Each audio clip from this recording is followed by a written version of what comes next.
தீபாவளி ஸ்வீட்டில் இன்றைக்கி நான் முந்திரி கொத்து தான் செய்ய போகிறேன். எப்படி செய்யறதுன்னு சொல்லிட்டு பார்க்கலாம். 1 கப் பச்சை பயிறு எடுத்திருக்கேன். அதை நல்லா கடாயில் போட்டு பொன்னிறமாக வறுத்து எடுத்துக்கோங்க.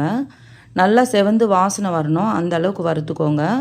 வறுத்து அது ஒரு பாத்திரத்தில் ஆற வச்சுருங்க. இப்போது தேங்காய் துருவி வச்சுருக்கேன் 3/4 கப்பு. அதையும் ஒரு கடாயில் போட்டு 2 ஸ்பூன் எள்ளையும் அது கூட சேர்த்து நல்லா வறுத்து அதை ஒரு பாத்திரத்துக்கு மாற்றி வச்சுருங்க.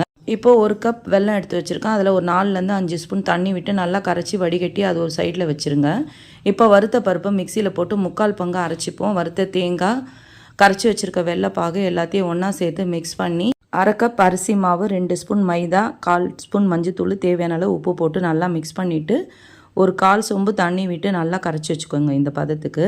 இப்போ நம்ம ரெடி பண்ணி வச்சுருக்க முந்திரி கொத்தை அதுக்குள்ளே டிப் பண்ணி 3 சேர்த்து டிப் பண்ணி சூடான எண்ணெயில் பொரித்து எடுத்துக்கோங்க. 2 செட்டாக போட்டு பொரித்து எடுத்திங்கன்னா 2 பக்கமும் திருப்பி போட்டு ஒரு நிமிஷம் வச்சு எடுத்திங்கன்னா சூப்பரான முந்திரி கொத்து ரெடி ஆகிடும். டேஸ்ட்டும் ரொம்ப அட்டகாசமாக இருந்துச்சு. நீங்களும் இந்த தீபாவளிக்கு வீட்டில் ட்ரை பண்ணி பார்த்துட்டு கமெண்ட்டில் சொல்லுங்கள். தேங்க்யூ.